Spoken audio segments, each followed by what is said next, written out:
Hello and welcome to our mutual fund show finance के फंडे। और आज हम एक बहुत ही इम्पोर्टेंट बातचीत करेंगे। मैं आपसे एक सवाल पूछना चाहूंगी पहले। जब आप किसी म्यूचुअल फंड में निवेश करते हैं तो क्या आप उसका फैक्ट शीट पढ़ते हैं या फिर आप किसी के कहने पे और हिस्टोरिकल रिटर्न्स देख के ही निवेश करते हैं?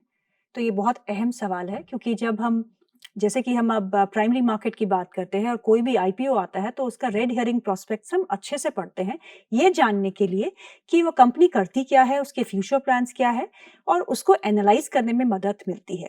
वैसे ही म्यूचुअल फंड्स में फैक्ट शीट होता है, म्यूचुअल फंड फैक्ट शीट उसे हम बोलते हैं, जो फंड के बारे में बताता है कि फंड करता क्या है, उसकी एक्सपोजर कहाँ कहाँ पे है, उसके की रिस्क फैक्टर्स क्या है, वो सब ये जो फैक्ट शीट है उसमें हमें देखने को मिलते हैं। तो ये फैक्ट शीट बहुत ही इम्पोर्टेंट एक डॉक्यूमेंट है जिसे पढ़ना बहुत जरूरी होता है। आज के इस प्रोग्राम में हम इसी को पढ़ने की जो कला है उसे सीखेंगे। और आज के हमारे बहुत ही खास मेहमान हमारे साथ जुड़ चुके हैं, mister Hemant Gupta, he is founder happy निवेशक। मेरे हेमंत जी, आपका बहुत बहुत स्वागत है कार्यक्रम में।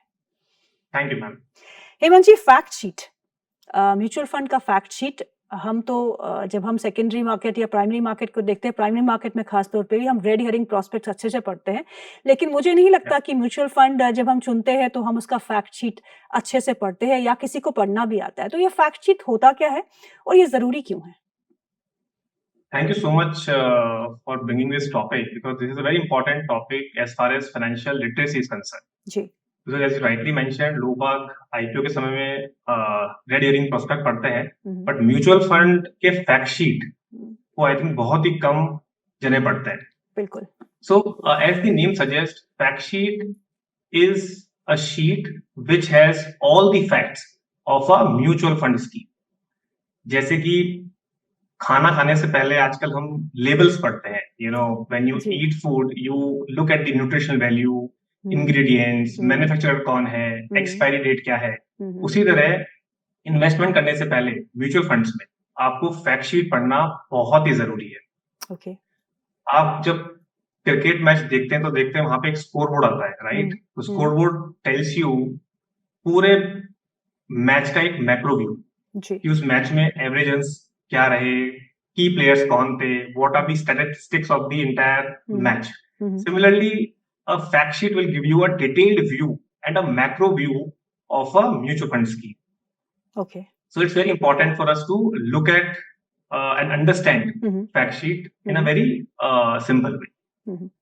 हेमंत जी, आपने ये तो समझा लिया कि फैक्ट शीट पढ़ना कितना जरूरी है और फैक्ट शीट होता क्या है, लेकिन इसे पढ़ा कैसा जाता है? क्योंकि अब बहुत सारे निवेशक ये बोलेंगे कि हमें कुछ पता ही नहीं है, अगर फैक्ट शीट हमारे सामने आता भी है तो उसे पढ़ना कैसे है। तो पढ़ना कैसे है फैक्ट शीट को, ये आप हमें समझाइएगा। हाँ, उससे पहले मैं ये फोकस करना चाहूंगा कि फैक्ट शीट पढ़ना जरूरी क्यों है। क्योंकि आजकल आप देखेंगे mis selling has been a structural problem in the financial landscape. आप आज देखेंगे कि इंश्योरेंस कंपनीज जो है, आप अगर यूलिप देखेंगे, they are using financial and market jargons जैसे कि NFO, NAV and fact sheet and small cap, SIP. So it's very, very difficult for a normal or an average investor to understand whether they're investing in a right product or not. दो आप अगर insurance company का ULIP का versus mutual fund के fact sheet को देखेंगे तो आपके लिए भी बहुत डिफिकल्ट होगा ये समझना बिल्कुल कि ये म्यूचुअल फंड का फैक्ट शीट है या फिर एक इंश्योरेंस कंपनी का फैक्ट शीट है। सो एक एवरेज इन्वेस्टर के लिए तो बहुत ही डिफिकल्ट है। तो in a middle of all this, when there is a lot of mis-selling which is happening, it's very important for all of us to have a look at fact sheet. और कहीं ना कहीं आप fact sheet पढ़ेंगे तो आपको दिख जाएगा कि वो एक लाइफ इंश्योरेंस का है, because they'll keep using word life in the entire fact sheet. So बहुत इजी होगा आपको देखने के लिए कि वो लाइफ, अदरवाइज आप अगर पूरा फॉर्मेट देखेंगे तो एग्जैक्टली सेम है। करेक्ट। सो एक इन्वेस्टर के लिए फैक्ट शीट पढ़ना इसलिए जरूरी है because of the miss selling. And दूसरा ये है कि फैक्ट शीट को जब आप पढ़ेंगे तो उसको पढ़ना कैसे है, उसमें बेसिकली आपको फैक्ट शीट जब आप खोलेंगे, it's a one page document. अगर एक म्यूचुअल फंड के पास में 50 स्कीम्स हैं तो उस म्यूचुअल फंड को 50 फैक्ट शीट्स पब्लिश करनी होती है जी। ओके। और हर एक फैक्ट शीट जो है वो 1 या 2 पेज का डॉक्यूमेंट है, बहुत बड़ा डॉक्यूमेंट नहीं है आपके लिए कि एक बहुत बड़ा, जैसे कि आप मान लीजिए मैं बोलूँ आप हेल्थ इंश्योरेंस ले रहे हैं तो आपको एक पॉलिसी वर्डिंग पढ़नी होती है। Now policy wording is a very big document, जहाँ पे दो इट्स मैंडेटरी आपको देखना होता है कि what is not included when you buy a term insurance. You should know that you should ask for a benefit illustration, ये है क्या पॉलिसी डॉक्यूमेंट में, इलस्ट्रेशन क्या है, कब डालेंगे, कितना निकलेगा पैसा, कितना पैसा आपका सम अश्योर्ड है, what is the company name. Similarly fact sheet तो एक सिंपल 2 पेज का डॉक्यूमेंट है जी, जिसको पढ़ना बहुत ही सिंपल है, जिसमें जो की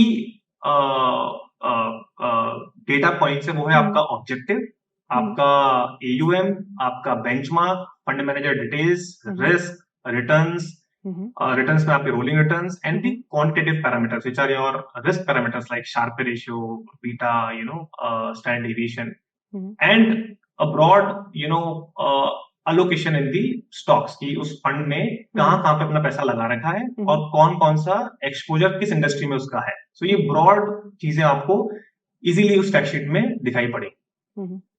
हेमंत जी, आपने कहा कि फैक्ट शीट क्यों ज़रूरी है और फैक्ट शीट को पढ़ना कैसे चाहिए, उसमें क्या-क्या होगा।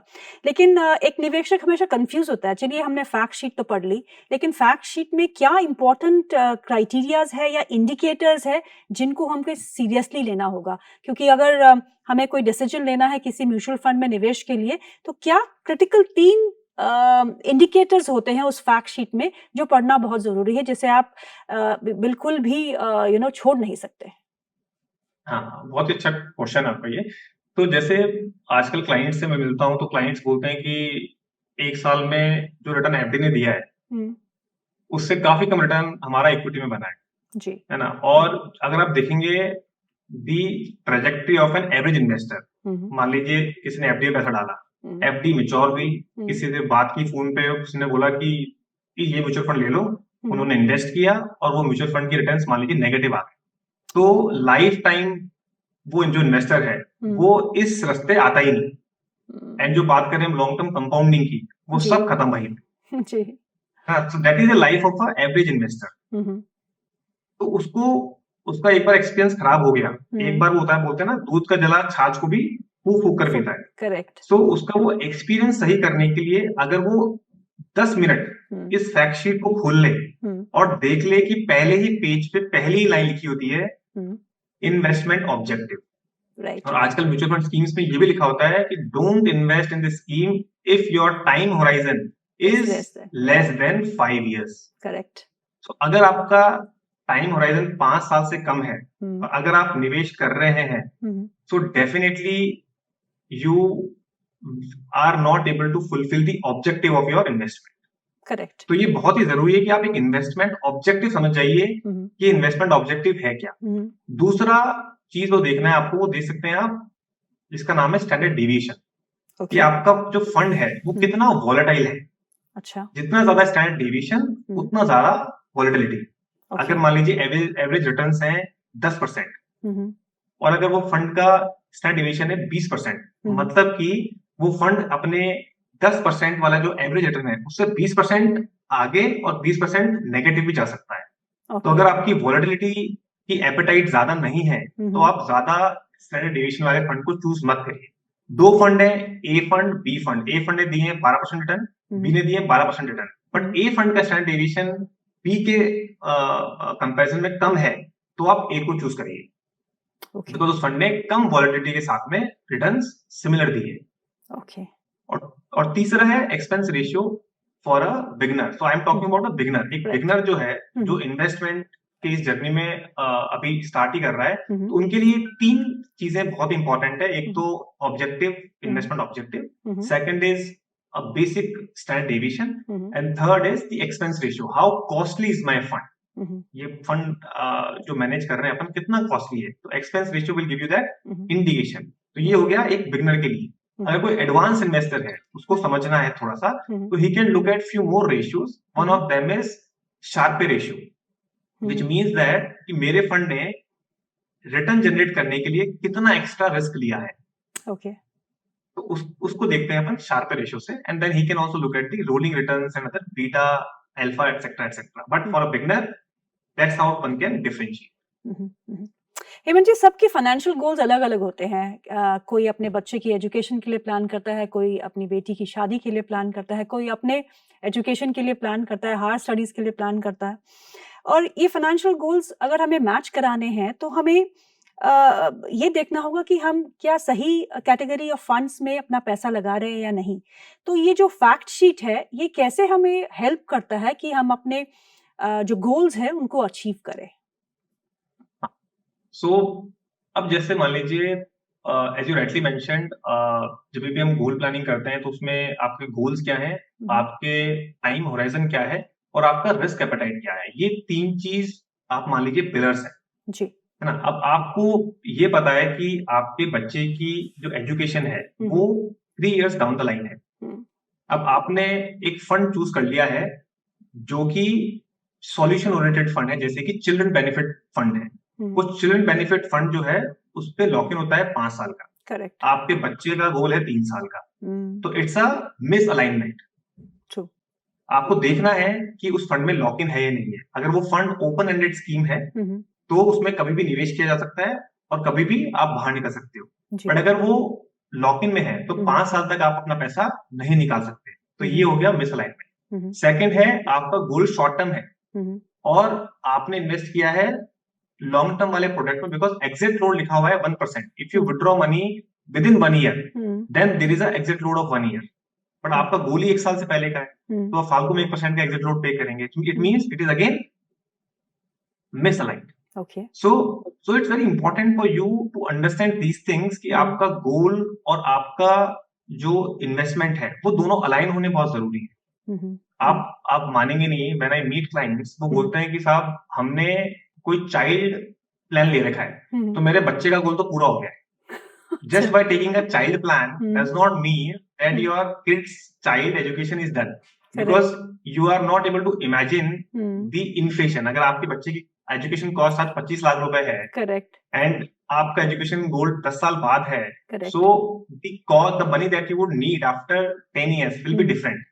So just by buying a child plan does not mean that you will be able to manage your kid education through that plan.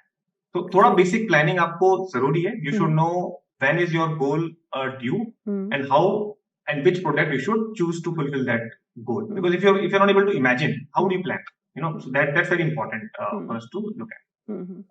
सो बहुत अहम बनता है ये फैक्ट शीट को पढ़ना और ये अपने अपने गोल्स को अलाइन करना, जिस हिसाब से कौन से फंड में निवेश करें, कौन से में नहीं करें। ये बताइएगा हेमंत जी, क्या ये फैक्ट शीट पूरे फंड की लाइफ तक सेम रहता है या इसमें भी बदलाव होते हैं, और अगर बदलाव होते हैं तो कितने समय बाद हमें रिव्यू करना चाहिए फैक्ट शीट को? तो ये फैक्ट शीट जो है ये स्टैटिक नहीं होती है, इट्स अ डायनेमिक डॉक्यूमेंट। ये हर मंथ एक एसेट मैनेजमेंट कंपनी रिलीज करती है, बिकॉज जो अंडरलाइंग पोर्टफोलियो है, अंडरलाइंग AUM जो पैसा स्कीम को मिल रहा है, रिडम्पशन हो रहा है, वो हर मंथ चेंज होता है। हर मंथ जो पोर्टफोलियो एक्शन है वो चेंज होता है। सो इसलिए ये जो फैक्ट शीट है ये हर मंथ पब्लिश होती है और हर मंथ हर AMC हर एक स्कीम के लिए ये पब्लिश करते हैं। पर the basics remain the same, it is just कि पोर्टफोलियो में जो बदलाव होते हैं उन्हें दर्शाया जाता है, राइट?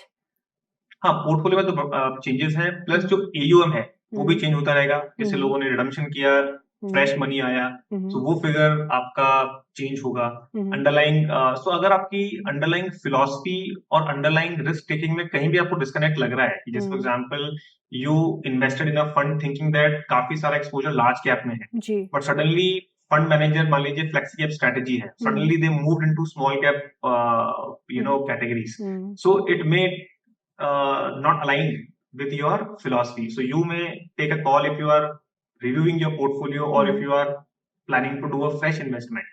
तो कहीं ना कहीं वो चीजें आप इसके थ्रू एक बता सकते हैं। हेमंत जी, रिस्क फैक्टर जो है वो सब में होता है, चाहे वो IPO हो चाहे वो आपका फैक्ट शीट हो, क्योंकि रिस्क पढ़ना बहुत लाजमी भी होता है, क्योंकि अगर आप रिस्क फैक्टर्स नहीं पढ़ेंगे तो हो सकता है कि आपका डिसीजन कहीं ना कहीं आगे आने वाले समय में गलत भी निकल के आए। तो ये जो फैक्ट शीट है इसमें रिस्क असेसमेंट हम कैसे कर सकते हैं, जैसे कि I am not that aggressive investor, या फिर मेरा रिस्क एपेटाइट बहुत ज्यादा है, तो इसके बेसिस पे फैक्ट शीट कैसे पढ़ना चाहिए और रिस्क फैक्टर्स कैसे देखने चाहिए? हाँ, सो अगर आपको पता है कि आपकी रिस्क टेकिंग एबिलिटी क्या है, बिकॉज़ बहुत लोगों को वो पता ही नहीं होता है। सो अगर आपको पता है कि how much risk can you take, okay. तो वैसे आप क्लाइंट से बोलोगे तो they always have this mindset कि we are here for long term and but एक झटका देखा मार्केट में और फिर वो लॉन्ग टर्म वाली कहानी पूरी खत्म हो जाती है। True. So you should actually know what is your risk appetite, and that is function of how much time do you have. If you have a longer horizon, automatically your risk taking ability, which is known as your risk taking capacity, should ideally be aligned with the time that you have in hand. But वो actually होता नहीं है। वो कितना भी आप बोल लीजिए, वो थोड़ा बहुत volatility client को परेशान करके रख देता है। And if you are worried while making money, there is no point. सो वो जरूरी है कि आप थोड़ा सा शांत रहें, और वो अगर आपको रिस्क टेकिंग पता है कि मेरे से ये सब झेला नहीं जाएगा, so you should look at few parameters which are clearly mentioned in the fact sheet. जो पहला पैरामीटर है वो है Sharpe ratio. Sharpe ratio talks about risk adjusted returns. Okay. दो फंड है, एक फंड का रिटर्न है 20%, एक फंड का रिटर्न है 22%, और सिर्फ 20%, दोनों फंड के रिटर्न सेम है। एक फंड का शार्प रेशियो है 1.13 और एक का रेशियो है 1.25। Okay. So the second one is having a better risk adjusted returns. अगर एक से ऊपर शार्प रेशियो हुआ, सो उस फंड ने रिस्क को बेटर मैनेज किया है। अगर आप शार्पे का रेशियो का फॉर्मूला देखेंगे, तो it's nothing but risk free return minus your fund return divide by standard deviation. मतलब कि आपने रिस्क फ्री रिटर्न, जो कि फैक्ट शीट में मेंशन होता है कि इसने जो रिस्क फ्री रिटर्न कंसीडर किया है वो है 6%। 6% से ऊपर जो भी रिटर्न जनरेट किया है उस स्टैंडर्ड डेविएशन के साथ में, वो कितना है, that is what your Sharpe ratio talks about. अगर वो एक से ऊपर है तो वो बेटर है। आप एग्जांपल ले लीजिए, जैसे कि आपका पराग पारिक फ्लेक्सी कैप है और एचडीएफसी फ्लेक्सी कैप है। These two are the flagship schemes and one of the largest schemes in the flexi cap strategy. Okay. पराग पारिक देखेंगे आप in terms of rolling return, in terms of Sharpe ratio, in terms of beta, वो काफी अच्छा perform करता है in terms of when you compare it with HDFC flexi cap. तो HDFC flexi cap के returns जो है वो ऑलमोस्ट सेम ही होंगे। आप 10 साल के रिटर्न सेम मान के पकड़ सकते हैं, but there other parameters like Sharpe ratio would be better, there beta would be less than 1. Now beta is nothing but what is again the volatility. अगर मार्केट 10% बड़ा है और आपके फंड का बीटा मान लीजिए 1.2 है, तो आपका फंड 12% बढ़ेगा। अगर आपके फंड का बीटा 0.8 है और मार्केट अगर 10% से गिरा, तो आपका 0.8% से गिरेगा। तो मोटा मोटी क्या बोलता है कि बीटा होना चाहिए 1 से कम और शार्प रेशियो होना चाहिए 1 से ज्यादा, स्टैंडर्ड डेविएशन होना चाहिए कम से कम, so that shows your volatility. And there is something called portfolio turnover, कि वो जो रिटर्न जनरेट करने के लिए कितनी बार स्टॉक्स को चर्न किया गया है, because all that churning that happens in the portfolio adds to the cost of the fund. So वो भी एक जरूरी पैरामीटर है that one should look at from the risk parameters. So एक आइडियल फंड किसी को चूज करना हो, कोई नया निवेशक हो, एज ग्रुप 25 to 35, एक आइडियल फैक्ट शीट में 3 चीजें जो उसको ध्यान से देखनी चाहिए एक आइडियल म्यूचुअल फंड खरीदने के लिए। सो एक तो मैंने बताया जैसे कि एक ऑब्जेक्टिव बहुत इंपॉर्टेंट है, इन्वेस्टमेंट ऑब्जेक्टिव बहुत इंपॉर्टेंट है। बहुत क्लाइंट मुझसे पूछते हैं कि हेमंत जी, पैसा निकालना और लेके जाना सिंपल है नहीं है, मतलब because they have that experience from insurance companies और अलग अलग एसेट क्लासेस में, जहाँ पे लिक्विडिटी बहुत बड़ा इशू है। सो आप देख सकते हैं कि अगर वहां पे लिखा हुआ है ना क्लोज एंडेड स्कीम और से ओपन एंडेड स्कीम और से लॉक इन, तो जहां पे लिखा है ओपन एंडेड स्कीम मतलब आप पैसा अंदर बाहर कभी भी लेके जा सकते हो, लिक्विडिटी इज कंप्लीटली अवेलेबल। सो एक जो कोई लोगों का रहता है कि पैसा फंस तो नहीं जाएगा, डाल दिया निकाल तो पाएंगे ना, तो that can be easily make out when you read that statement that it's a open-ended scheme where the objective is basically for investment beyond 5 years and it will invest in the equity and equity related instruments. अब उसमें रहेगा कि इसमें small cap, mid cap और large cap है। अगर आप एक कंजर्वेटिव इन्वेस्टर हैं, just look at the allocation. अगर आपको लग रहा है कि बहुत स्मॉल कैप है, तो आप उसमें निवेश करना आपके लिए सही नहीं रहेगा। अगर आप कंजर्वेटिव इन्वेस्टर हैं, एक होता है रिस्कोमीटर, आजकल पब्लिश होता है वो, अगर वो लिखा होता है वेरी हाई, द रिस्कोमीटर लिखा होता है कि it's a very high risk scheme, और आप कंजर्वेटिव हो, तो इट्स नॉट अलाइंड। सो आपको वहां पे उससे दूर ही रहना चाहिए उन स्कीम से जहाँ पे वेरी हाई रिस्क वाले स्कीम्स हैं। सो ये तो हो गया objective of the scheme and the riskometer what is, and one important thing that you should look at is rolling return. I think अगर मुझे कोई स्कीम सेलेक्ट करना है, तो मैं तो सबसे पहले खोलता हूँ रोलिंग रिटर्न का पेज। रोलिंग रिटर्न क्या बोलता है कि मान लीजिए 10 साल का, अब रोलिंग रिटर्न भी उसी का होगा जिसकी ट्रैक रिकॉर्ड होगा, because if you have to look at the rolling return, a fund which is new may not have rolling returns because track record ही नहीं है। रोलिंग रिटर्न क्या बोलता है, अगर आपने मान लीजिए एक आज ईयर 1 से ईयर 10 की साइकिल देखी है आपने, आज एनएवी है 10 रुपया, अब एनएवी हो गई है 200 रुपया से after 10 years, so that is not the right way to evaluate the performance. वो 3 साल 5 साल 7 साल के फेजेस में कैसा उसने परफॉर्म किया है, वो इंपॉर्टेंट है। विराट कोहली है, why is he a good batsman? वो हो सकता है उसने लास्ट के 3-4 मैच ठीक ठाक नहीं खेले हो, but still he is a consistent performer. तो जो कंसिस्टेंसी ऑफ फंड है, वो दर्शाता है रोलिंग रिटर्न के थ्रू। अगर आपने रोलिंग रिटर्न को समझ लिया, तो आप ये समझ जाएंगे कि फंड बहुत ही कंसिस्टेंट है, और कंसिस्टेंसी इज इंपॉर्टेंट है। बहुत ज्यादा ऊपर नीचे इन्वेस्टर्स को सूट नहीं करता है। मतलब if the investor is conservative, or and most of the investors by nature is conservative. I mean, कितना ही बोल लीजिए आप, बहुत ज्यादा अवेयरनेस वैसे भी नहीं है, और कहीं ना कहीं इन्वेस्टर्स को चाहिए कि रिटर्न से बहुत ज्यादा वॉलिटिलिटी नहीं है, जब भी वो लंबे टाइम तक टिक पाता है। तो rolling returns I think is one important parameter that everybody should look at. Hemant ji, बहुत बहुत शुक्रिया आज हमसे बातचीत करने के लिए और हमें समझाने के लिए कि म्यूचुअल फंड्स का फैक्ट शीट होता क्या है और इसे कैसे पढ़ना चाहिए। Thank you so much ma'am for your time.